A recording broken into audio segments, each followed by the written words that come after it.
Hi guys. Hey guys. It's time for another Fox Monday review. Tonight we're reviewing Gotham Season 2 Episode 3 titled The Last Laugh and Minority Report Season 1 Episode 3 titled Hawkeye. If you haven't seen those episodes and you want to avoid any spoilers, you're going to want to skip this video and come back later because everything we say from this point forward is going to be a spoiler.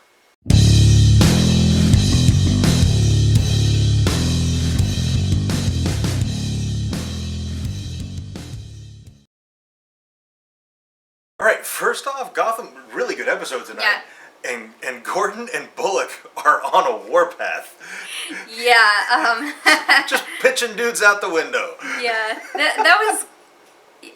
It was fantastic. Like, they're like, you know something, I don't believe you. Boop, out the window. Out you go, the hard way.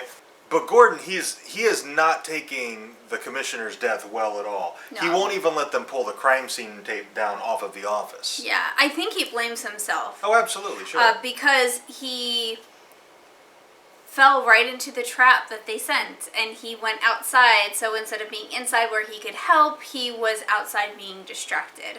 And so he totally blames himself for her death. So Gordon's mental state is actually really interesting in this episode, and but it looks like he's kind of coming through it. Lee, it seems like she's helping him through it. Yeah. You know, they have this moment where she's like, you know, just kiss me, you know, just to kind of get his mind off things for a second, and then that comes full circle at the end of the episode where he tells her to kiss him after she experienced a traumatic event. Although him, I think he picked up on Alfred's flirtiness, so he might have been staking his claim. maybe a little bit. I loved Alfred in this episode. Yes.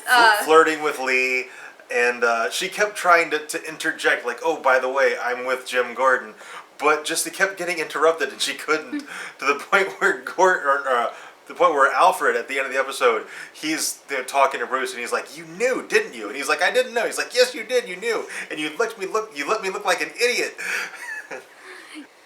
That was a great little side story. Just, it had nothing really to do with anything else that was going on. It was just kind of there for comedic effect, and it was great. It was fantastic. And we haven't seen Alfred really develop a romantic attachment to anyone yet in the series. So even, just for this one episode, it was nice to see that side of him. Yeah.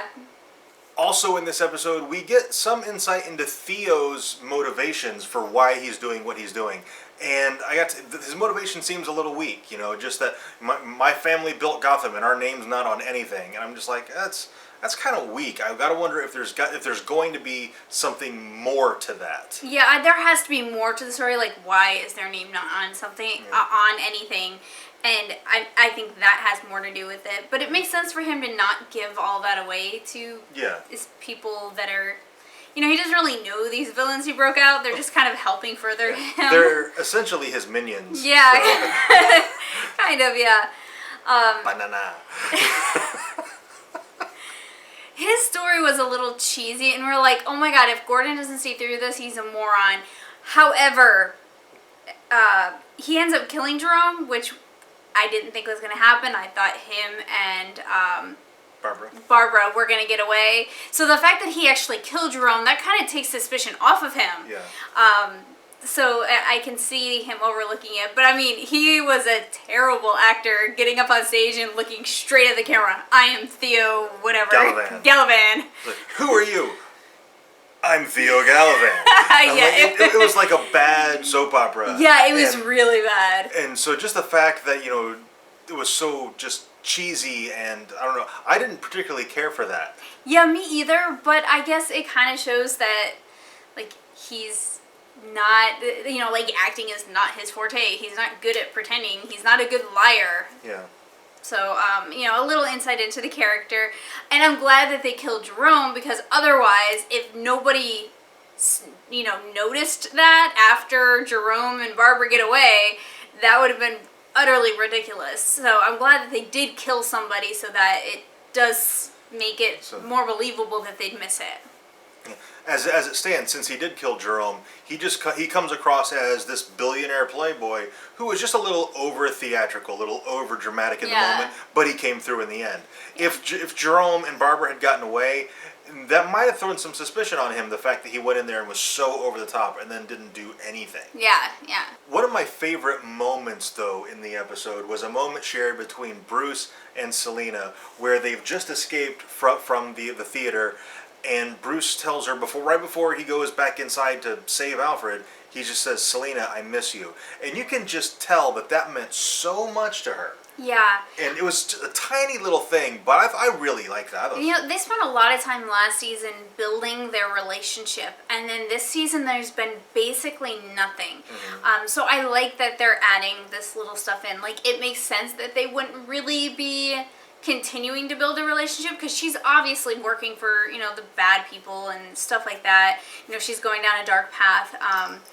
But I'm glad that they're sneaking little stuff in. They haven't forgotten their relationship. And as you mentioned just a moment ago, Jerome died in this episode, which means he is not the Joker. Yes. But like we were talking while we were watching, we're like, well, maybe some crazy dude was watching it and took some inspiration from it. And it turns out lots of crazy dudes were watching it and taking inspiration from it. And it seems like the Joker is more of a concept or an idea or a mentality than it is a person.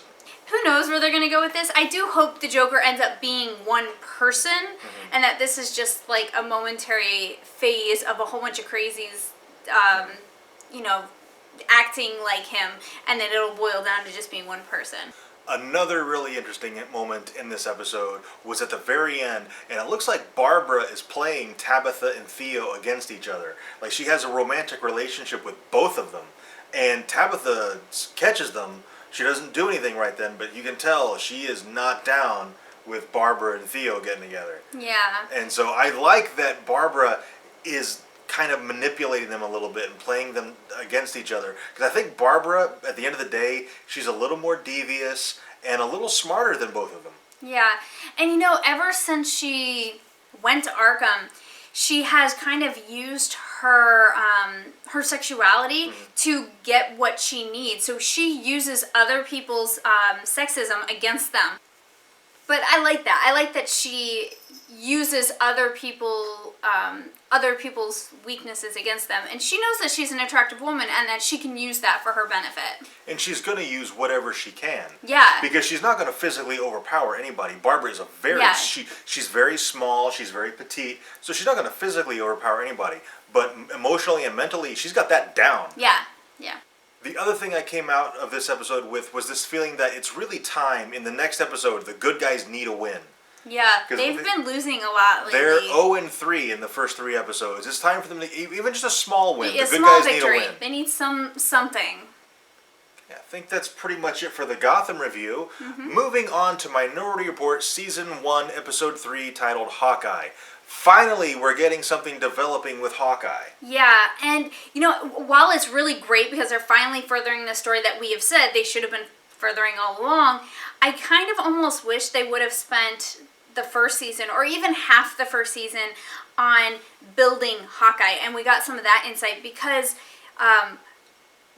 today, Hawkeye would never pass. So it would have been interesting if we had had maybe some TV debates or something on how this actually got passed. Did something happen that kind of spurred Hawkeye getting pushed through?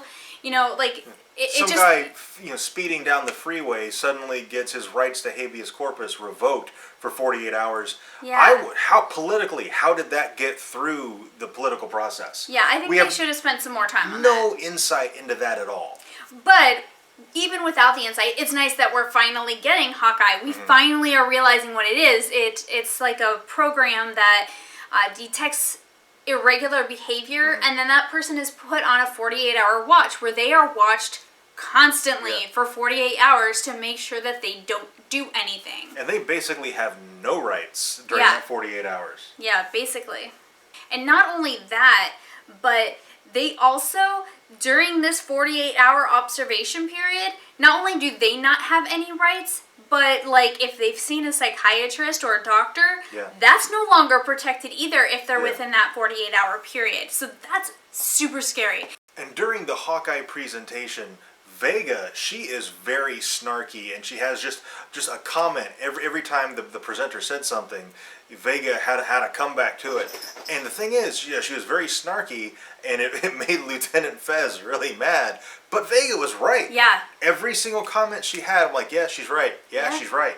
The thing is, though, is snark isn't going to get her anywhere. Yeah, and if she sees this, once again, how the hell did this get passed? How did it get passed? Like, if somebody inside the system is seeing this, how did the outside allow it to happen? And maybe that's something that we'll get, hindsight looking back, how Hawkeye passed. Perhaps. I really hope we do, because just having that just going, okay, now how did that get through?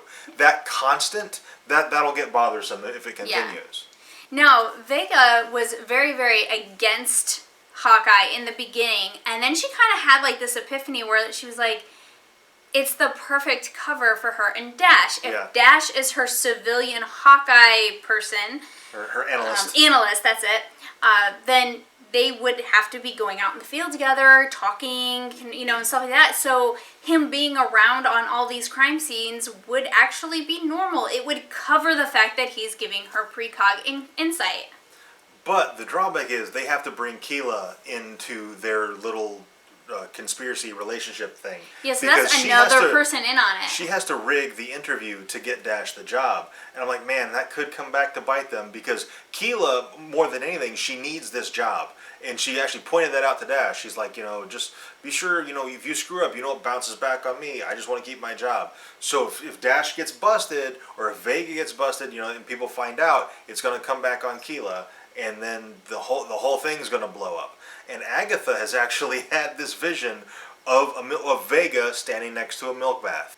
And we mentioned last episode that they kind of do this thing where they're like, ooh, look at the shiny new technology over here, and it kind of distracts from the story.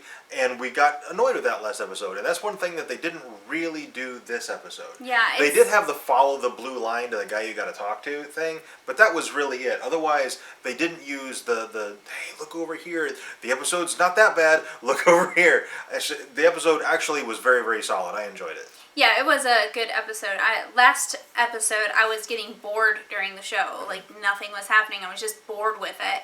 And I didn't feel like that this time. The show is actually able to hold some interest. We're 3 episodes in. I still don't feel that invested in the show yet. We're going to continue doing our reviews until it just gets to the point where, like, you know what, we're not interested in the show. If it ever gets to that point, we'll probably stop the Minority Report reviews. Yeah. But as the major arcs in the series, Hawkeye being further implemented, the milk bath conspiracy possibility, as that stuff develops, we might feel more invested. As it stands right now, we just don't, and that's really, it's a character development problem too. Yeah, I don't feel invested in the characters. it is very early in the series, and hopefully they get their act together, because if it takes them all season to get you invested in these characters, they're going to lose a lot of viewers along the way, and then the show's not going to get picked back up. Which is already a risk because the ratings are not good. Yeah. Okay, I think that's it for the Minority Report review. If there's anything we should have talked about that we missed in either show, Gotham or Minority Report, let us know in the comments. If you enjoyed this review, and we certainly hope you did, be sure to let us know by clicking that like button and subscribe for more reviews. And thank you very much for watching, and we'll see you next time.